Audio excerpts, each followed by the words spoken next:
Bem-vindos ao nosso Falando Nisso de hoje, nesse canal YouTube, com uma companhia nada usual.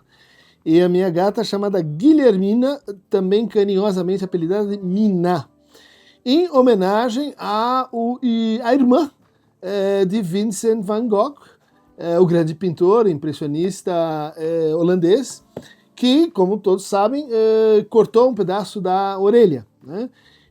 No contexto de uma paixão amorosa, né? E como prova de amor. Quando encontramos Guilhermina na rua, ela estava já com um picote na orelha, o que é sinal de que ela foi castrada e etc.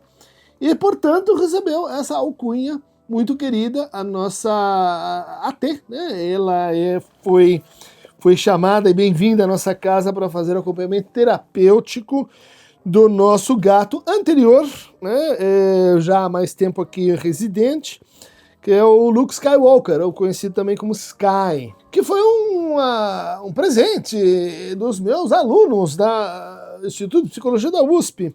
Jamais esquecerei o dia em que eles vieram com um gatinho assim, todo pequeno e assim faminto. Você viu, né? Faminto já não gostou da história. E disseram, professor Dunker, o senhor pode ficar com o nosso gato aqui, que os cachorros já comeram um irmão e ele está péssimo, então nós vamos fazer uma assembleia para decidir quem vai ficar com o gato, mas até amanhã, só até amanhã, a gente precisa de alguém que leve o gato para casa, né? Bom, está aí há 13 anos o nosso querido Luke Skywalker, mas ele tem problemas, ele tem alucinações, ele tem crises assim agressivas, né? Tinha crises convulsivas, o que levou a gente a contratar, né, um psicólogo de animais, né? Ele não era um etólogo, como a gente queria, mas era um behaviorista. Creio nas bruxas, espero que las hay. E o behaviorista, que era muito bom no que ele fazia, estabeleceu todo um sistema de distribuição de comidas e reforços e contra-reforços, e o nosso amigo Sky melhorou bastante.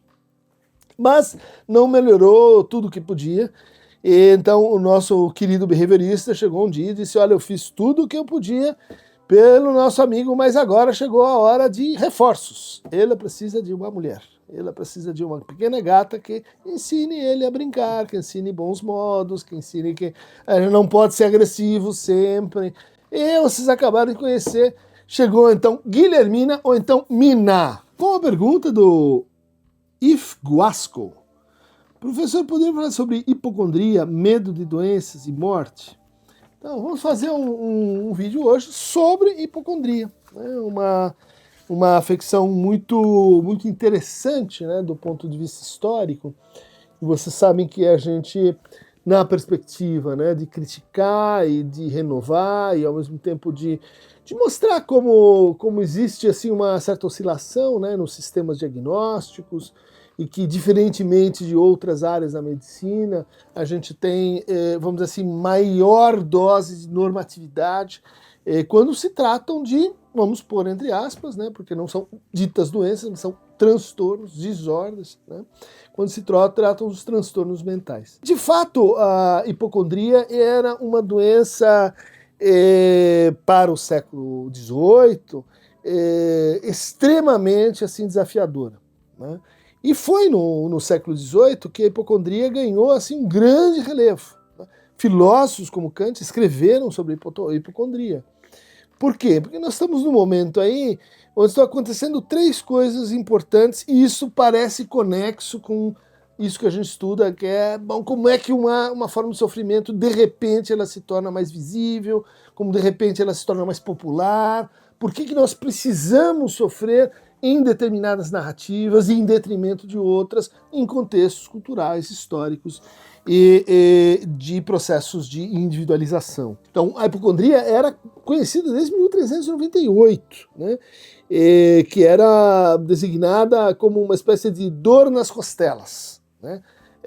Só que você não encontrava nada de diferente nas costelas, então ela foi chamada de a dor ou a doença das falsas costelas, né? Quando havia algo, vamos dizer assim, pseudo, né? Algo imaginário tomando o corpo do sujeito. Isso aparecia, né, tipicamente em personalidades histriônicas, excêntricas, né, em estrangeiros, em pessoas que não eram muito assim tomadas como o tipo social mais comum. Mas a partir do século XVIII isso se generalizou. A gente pode dizer, né, que temos uma epidemia, né, como a gente hoje fala, né, uma epidemia de anorexia, né, um crescimento, será ou não, de casos de autismo, algo assim análogo aconteceu lá no século XVIII com a hipocondria. E o que estava acontecendo no século XVIII? Primeiro lugar, né, a medicina estava se desgarrando de antigos paradigmas, né, ligados à teoria galênica dos 4 princípios, terra, fogo, água e ar, a anatomia que não era aquela que era descrita por Harvey, mas é aquela que estava testemunhada pelos livros. Ou seja, a ciência estava se desgarrando a ciência médica, né, de um paradigma chamado por alguns de paradigma da constituição, ou seja, a forma como a gente adoece tem que ver com o lugar onde a gente mora e com a nossa personalidade, com a nossa constituição, né, orgânica, do ponto de vista de gênero, do ponto de vista de idade e assim por diante. Bom, a medicina está deixando isso de lado e estão então surgindo, né, as propostas, os paradigmas da medicina moderna, tal qual a gente a conhece, né, desde o Claude Bernard e sua tese sobre a anatomopatologia, ou seja, de que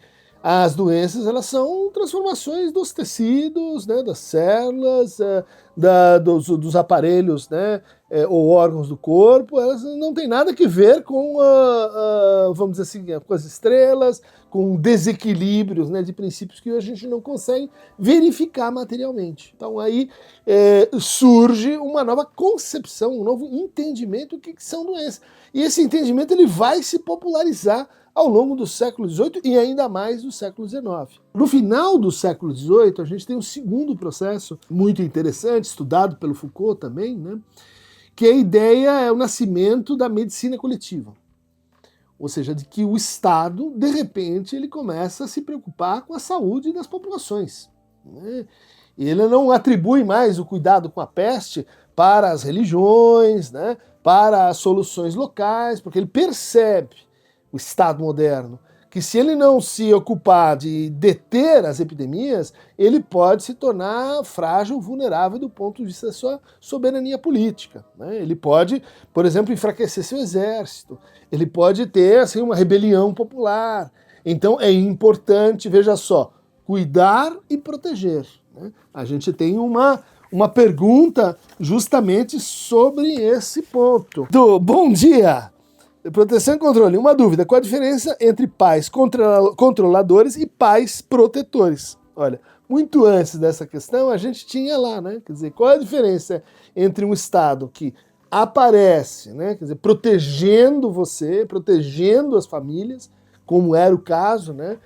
Lá no final do século XVIII, e o Estado que estava querendo saber assim, os seus dados, queria saber como você funcionava, para poder te controlar. Então, processos institucionais como escolarização em massa, né, exército profissional e hospitais estatais, eles vão emergir aí em associação com o Estado moderno nesse momento aí de apogeu da industrialização, final do século XIX, né, e passagem do mercantilismo para o capitalismo, vamos dizer assim, centrado no comércio. O terceiro fator, né, o primeiro então é a mudança da teoria da doença, o segundo é a instalação de um sistema de saúde estatal, público ou compulsório, se vocês quiserem, né? E o terceiro elemento é a mudança do estatuto social do adoentado. Ele deixa de ser visto como, vamos dizer assim, alguém que tem uma doença que é específica da sua classe social, por exemplo. Antes a gente tinha clara divisão entre médicos de ricos e médicos de pobres, né? Antes a gente tinha uma teoria, vamos dizer assim, de que as doenças elas tinham que ver com a compreensão daquela pessoa, né? Bom, esta modificação ela vai atingir muito, né, as sátiras, vai mudar, né, a representação social da medicina deixa de ser, né, do filósofo, né, que fala a respeito das doenças e passa a ser do cirurgião, né, aquele que intervém, aquele que corta, aquele que faz alguma coisa, né, que pode ser dolorosa, mas em nome, né, da saúde. No nosso caso brasileiro, a gente tem um grande hipocondríaco, justamente aí no final do século XIX, que é o Brás Cubas, esse personagem do Machado de Assis, né, como a gente pode ler lá, né. O principal deles, né, o medo, né, e a sua ligação com a venda, né, da proteção, em nome da ignorância, né, o principal deles foi o divino emplasto Brás Cubas, que ele teria inventado um pouquinho antes de morrer, que morreu comigo, por causa da moléstia que eu apanhei. Divino Emplastro, que era, no entender do Brás Cubas, né, esse personagem de Memórias Póstumas de Brás Cubas, seria a sua salvação, a sua glória, a origem da sua fama, né, e que seria um emplasto que curaria, né, qualquer moléstia, né, mas principalmente a hipocondria. Divino Emplastro, tu me darias o primeiro lugar entre os homens, acima da ciência e da riqueza, porque eras genuína e direta inspiração dos céus. O acaso determinou o contrário, e vós ficais eternamente hipocondríacos. Não alcancei a celebridade do emplastro, não fui ministro, não fui califa, não conheci casamento, não tive filhos, não transmiti a nenhuma criatura o legado de nossa miséria. Né? Ou seja, a hipocondria, como se vê nessa passagem, ela tem que ver com uma certa interpretação do que é uma vida bem vivida, uma vida bem realizada, né? Uma vida que alcança os seus objetivos, não só em termos materiais, econômicos, mas que tem um curso que é psicologicamente aceito ou desejado pelo sujeito. Essa é uma novidade, né, de que a gente pode escolher, vamos dizer assim, e que a gente, de certa medida, é responsável, isso tem que ver com o processo, né, de individualização, pelo que se passa na sua vida. Né? Tem os deuses, tem as determinações sociais, tem as exigências da família, tem as constituições, mas, sobretudo e além de tudo, tem aquilo que faz de cada um sujeito psicológico. Olha só que interessante, na medida que a gente vai se entendendo cada vez mais como sujeito psicológico, e uma das características do sujeito psicológico é que ele lê romances, ele é formado por romances, ele aprende a amar através de romances, ele aprende a odiar através de romances, ele aprende a, né, quer dizer, Flaubert, a educação sentimental, ele aprende a sentir a si mesmo e ao outro a partir, né, desse novo paradigma, vamos chamar assim, né? Pode ser um paradigma assim, mais romântico, mais liberal, mais disciplinar, mas que formam esse espaço psicológico. Então, é quando você se entende como um sujeito psicológico que começa a aparecer essa ideia de que você pode estar doente simplesmente porque acha que está doente, porque pensa que está doente, porque sente que está doente. E olha que essa interpretação, essa autointerpretação, essa autocompreensão, ela está no núcleo do processo hipocondríaco. Há várias hipóteses, né, dentro da psicologia, dentro da psicanálise, para interpretar esse quadro. Né? Mas vamos detectar, então, os 3 primeiros traços, né, históricos que determinam esse quadro. O primeiro traço, que o hipocondríaco não está fingindo que tem uma doença. Esse é um ponto muito importante para a gente entender a dimensão assim, trágica da hipocondria. Né? Ele não está inventando. Né? Ele não está inventando no sentido de que ele está dizendo assim, olha, eu estou sentindo uma coisa que eu não estou sentindo. Eu estou sentindo uma dor e daí, na verdade, ele não está sentindo aquilo. Ele efetivamente sente. Né? Como diz lá o Fernando Pessoa, a dor que devera sente. Ele finge a dor que devera sente.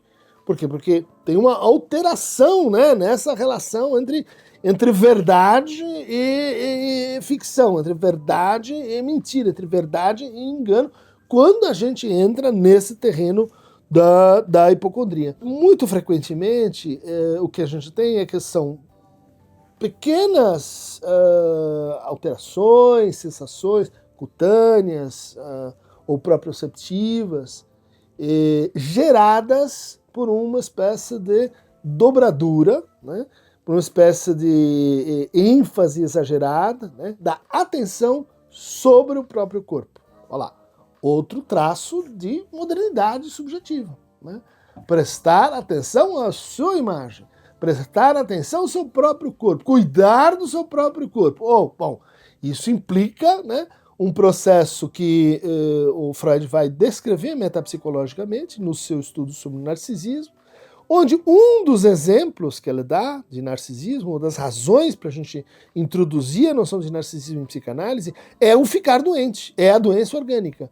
Ou seja, quando você fica doente, o que acontece? Você presta mais atenção nos sinais corporais. O cansaço, ele fica mais cansativo, a preguiça fica mais preguiçosa,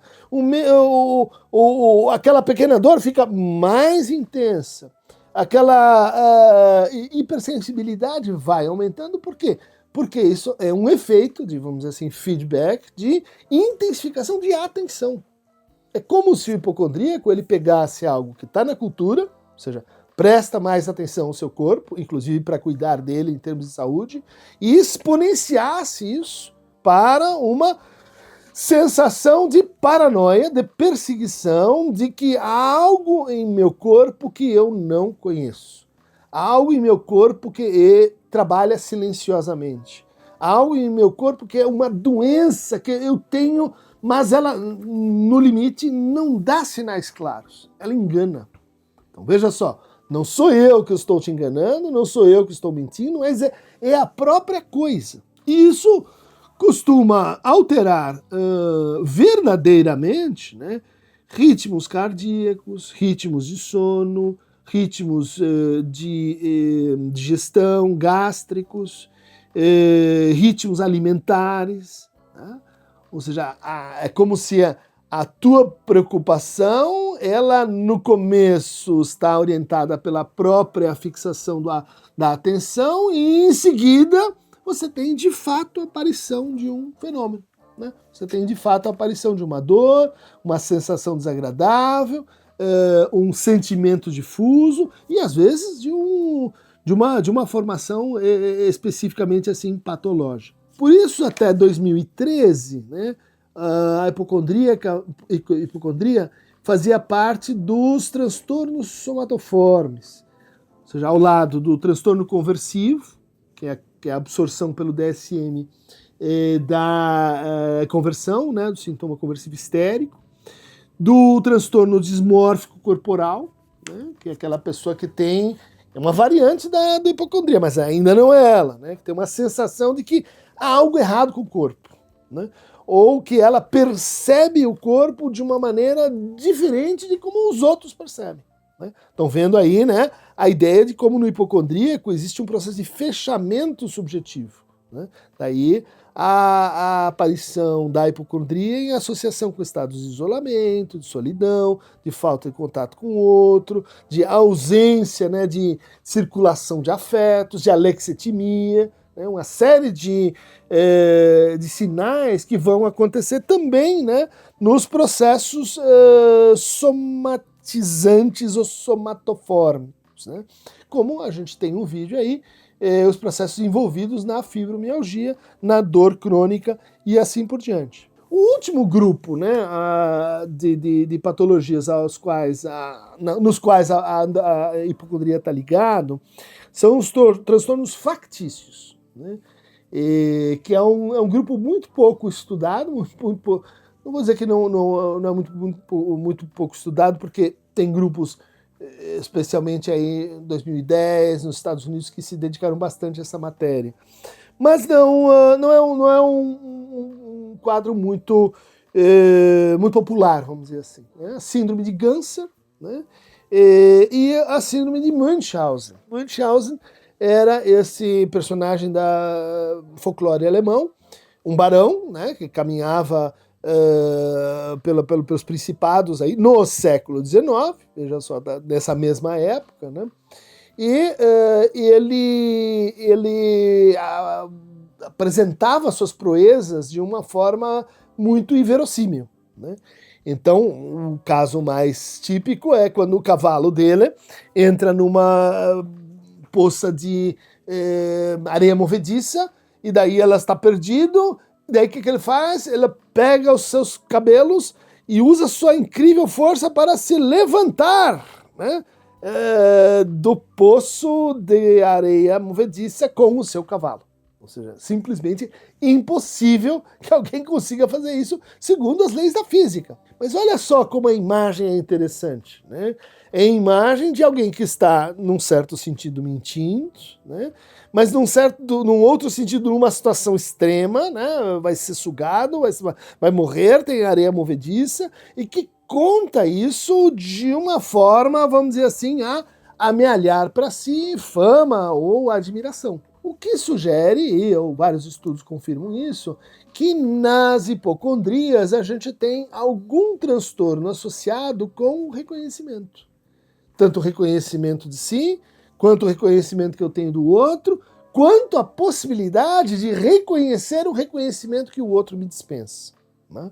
Daí, né, a tão conhecida atitude, né, nos hipocondríacos, de procurar médicos, de procurar hospitais, de procurar pessoas, vamos dizer assim, qualificadas, para em seguida derrogar ou suspeitar ou colocar em xeque a sua sabedoria médica. Olha que interessante, como mais uma vez a gente encontra no interior de uma afecção mental algo que é efeito, né, da conjuntura discursiva e ideológica de uma época, mas também resistência a essa conjuntura, né?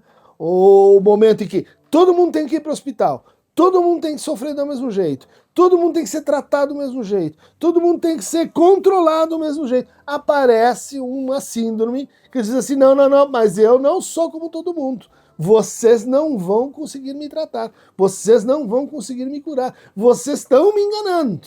Ou seja, eu vou aqui, eu recebo um diagnóstico, mas eu tomo a medicação, mas não passa isso que eu estou sentindo. Portanto, vocês médicos que estão se colocando nessa autoridade, nessa posição, vocês é que estão mentindo. Olha que afecção assim dialética, né, para aquele momento e para o nosso momento também. Então, na síndrome de Munchausen, muitas vezes a pessoa se corta, ela toma substâncias tóxicas, ela faz coisas que vão deixá-la adoentada e em seguida apresenta-se aos médicos e diz, olha, eu não sei como apareceu esse corte, eu não sei por que isso está doendo, porque são uma espécie de auto-injuriamento, né? Existe um quadro ainda mais complicado e dramaticamente assim, difícil de abordar, que é a síndrome de Munchausen por procuração, né? E isso aparece em alguns filmes, né? Onde, por exemplo, você tem uma mãe que inflige sofrimentos, às vezes maquiados, às vezes verdadeiros, ao seu filho querido. Então, dá para ele uma mamadeira estragada, envenenada, e daí vai para o hospital, daí volta do hospital, não dá os remédios, toma os remédios em vez de dar para a criança, de tal maneira que a criança fica, vamos dizer assim, recorrentemente adoentada e às vezes vem a falecer. A gente vai dizer, mas por que alguém faria isso? Né? Qual é a hipótese genética, né, para uma perturbação desse tipo? De fingir-se doente e fingir seu filho, sua filha, né, como doente. Se observou que em muitos casos desse tipo, você tem na história de vida dessa pessoa um grande adoecimento com alguém conexo. Tipo assim, olha, quando eu era pequeno, minha irmã ficou muito doente, tem uma doença muito grave. E meus pais tiveram que se dedicar muito a cuidar dessa irmã, ou desse irmão. E passa-se o tempo e ela não sabe por que ela associa amor e doença. Ela associa estar doente e ser cuidado. Muitas vezes, né, recuperando, questionando, ou até mesmo agredindo, manifestando a contrariedade que sentiu quando criança, mas não pôde expressar, não tinha os recursos, e a própria situação familiar não favorecia isso, né?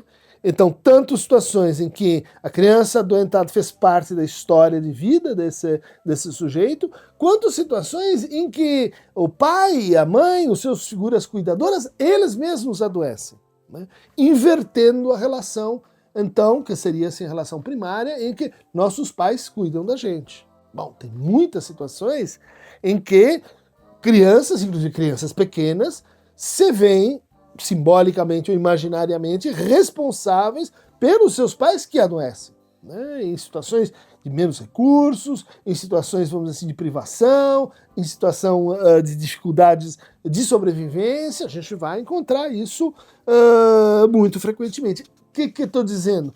Situações como essa, né, elas, às vezes, estão ligadas com a produção de uma síndrome de Munchausen. Então nós temos, retomando aqui, né, os transtornos factícios.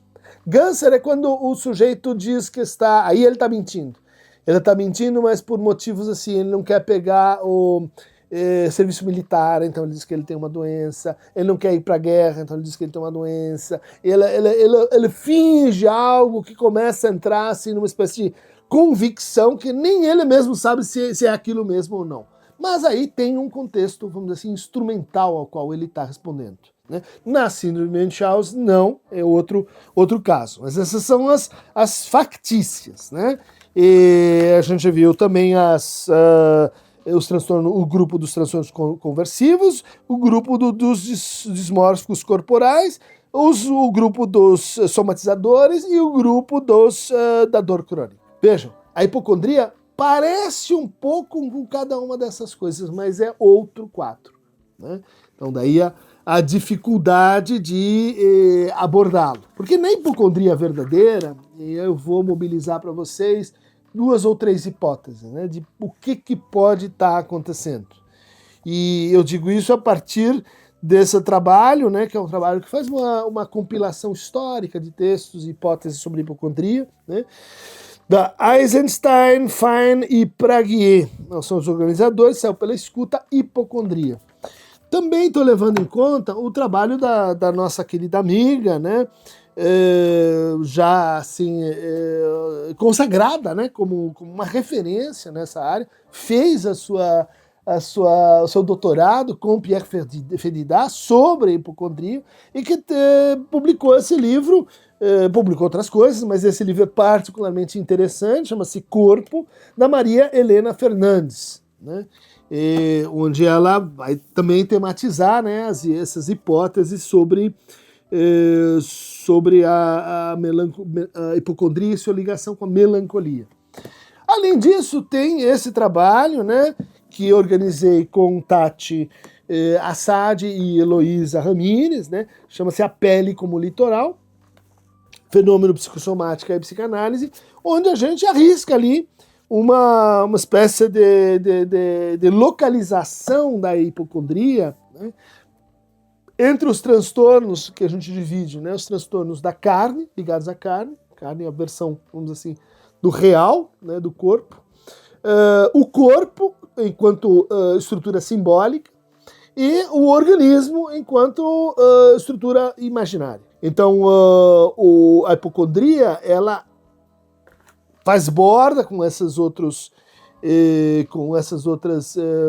formações psicopatológicas, mas ela se caracteriza por uma aproximação com o que a gente, na teoria lacaniana da angústia, né, conhece como uma das suas variedades, que é o embaraço. A gente tem a coluna da inibição, né, onde você tem lá inibição, emoção, aturdimento.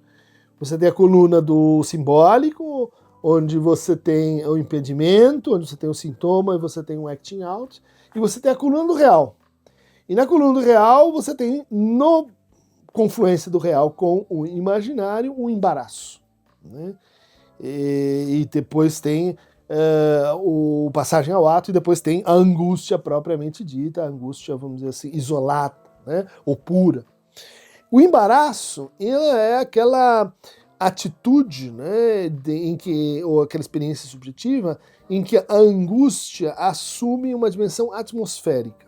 Né? Eu estou embaraçado, eu estou, vamos dizer assim, sem caber no meu corpo.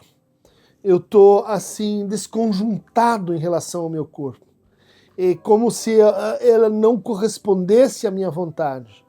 É como o Winnicott estudou isso, né, quando falou das desconexões entre psique e soma. Né? O caso do embaraço é uma desconexão, ou seja, uma espécie de falha simbólica, separando, né, imaginário e real.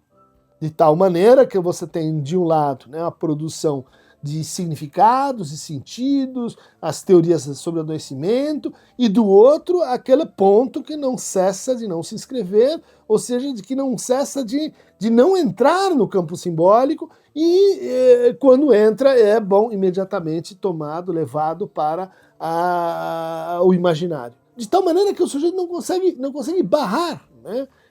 Alguns vão dizer, vão barrar o gozo, barrar aquilo que vem intromissivamente do outro. Né? Daí essa ideia da angústia atmosférica, da angústia que me envolve e que não tem causa muito localizável. O que acontece? Né? A localização de um estranhamento no corpo empresta função, não é empresta significante, empresta função para captar, né, imaginarizar o real.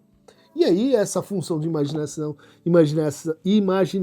do real a gente conhece, acontece na psicose, quando a gente tem a passagem, né, do fenômeno elementar para o delírio. Ouvi um clique. Já sei. Haviam dois homens que estavam atrás da janela e eles tiraram uma foto de eu beijando esse meu chefe numa situação proibida e vão usar isso para me chantagear. Bom, olha lá, imaginário delirante de um lado, né? E do outro, aquela sem sentido, aquela experiência angustiosa sem sentido, né? Que está no mundo e que vai assim invadindo o sujeito. A gente tem, para explicar por que isso acontece, dois modelos que são um pouco assim, eu diria, insuficientes. Né?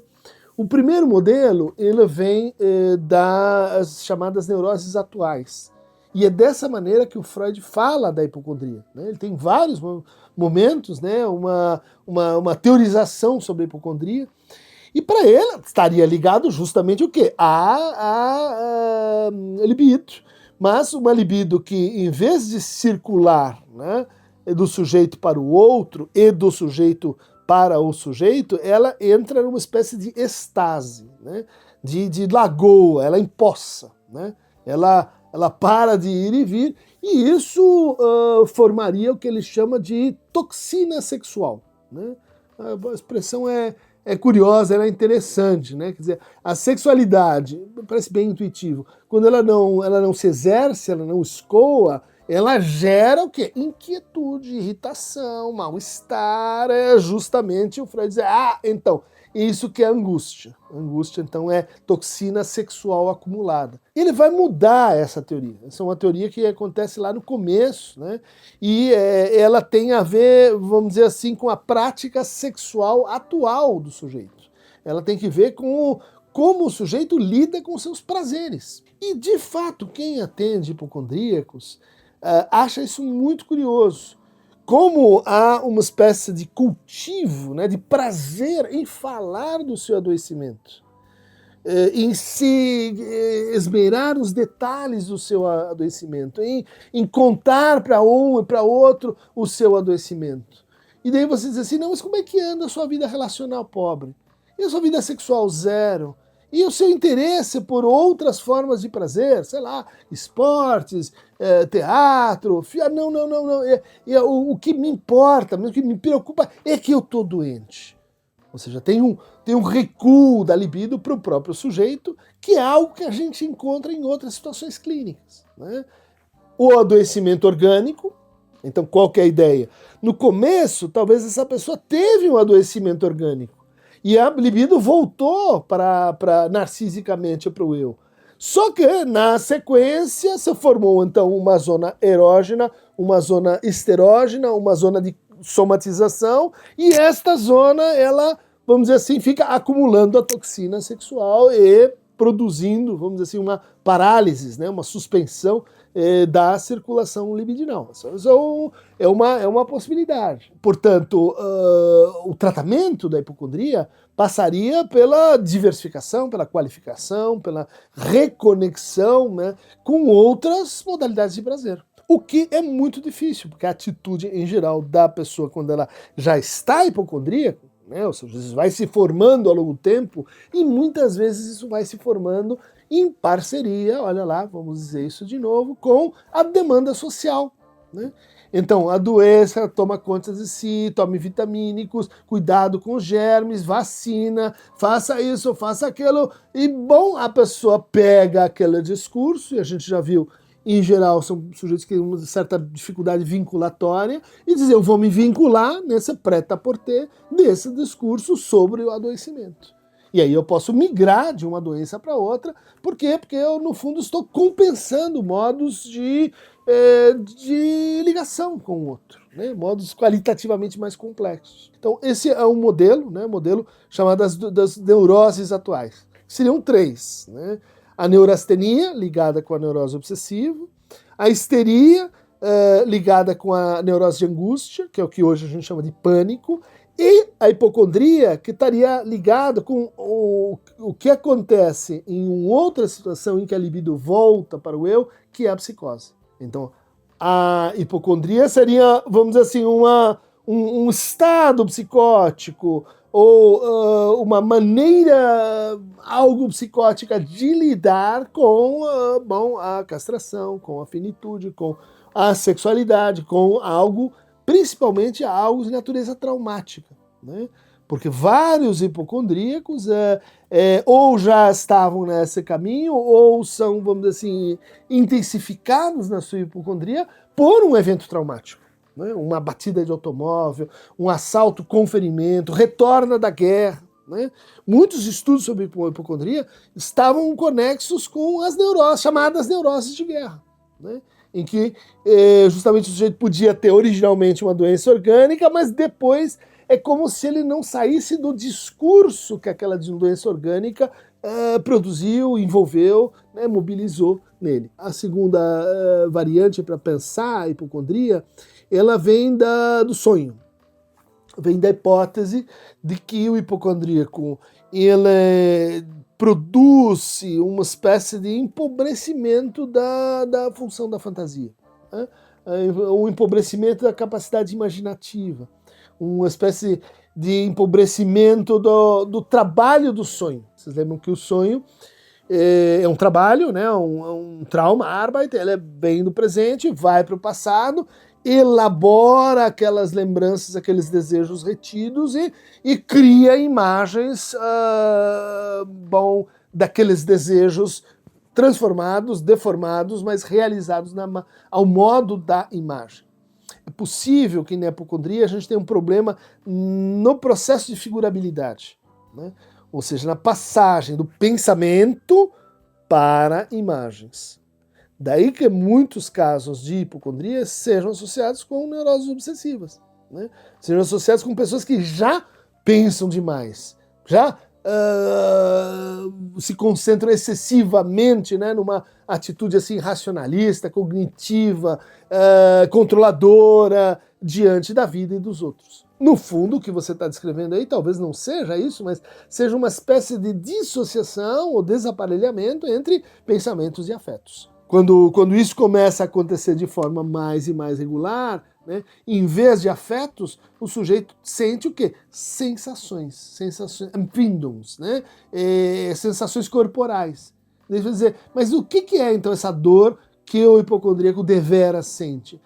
Essa dor pode ser um ciúmes, essa dor pode ser uma vergonha, essa dor pode ser uma raiva, essa dor pode ser uma expressão de medo, mas que ela é traduzida, né, numa outra chave onde ela não é sentida como raiva, como medo, mas como uma espécie assim, de desconforto difuso, né, de contrariedade difusa. também parte do quadro hipocondríaco, por isso muitos médicos, muitos hospitais se lidam mal com isso, porque primeiro são confrontados, e segundo são pacientes indóceis. São pacientes que não seguem as recomendações, que não cumprem as ordens, que não são bem comportados, porque ligam à noite, porque interrogam os seus médicos justamente por esta função que você vai dizer assim, mas por que isso está acontecendo?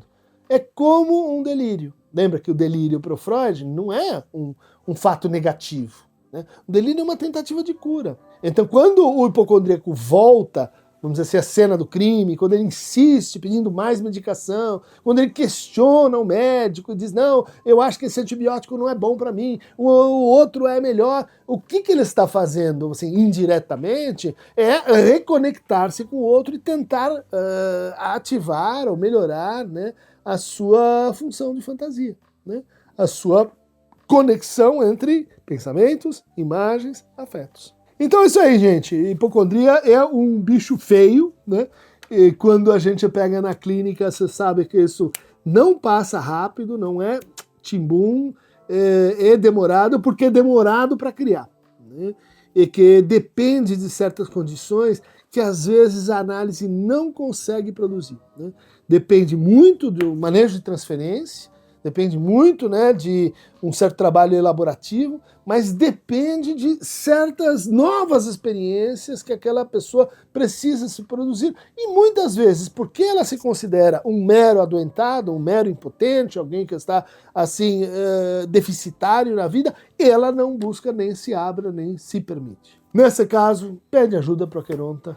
Ele às vezes vem com os seus remos, embarca você na canoa, vai dar um passeio lá por Perséfone, encontra o Cérbero, faz uma viagem no parquinho, vai ver o Tântalo, dá um papo com o Sísifo, brinca com o Prometeu, encontra o Deucalião e percebe que o inferno são os outros, mas o inferno é você mesmo.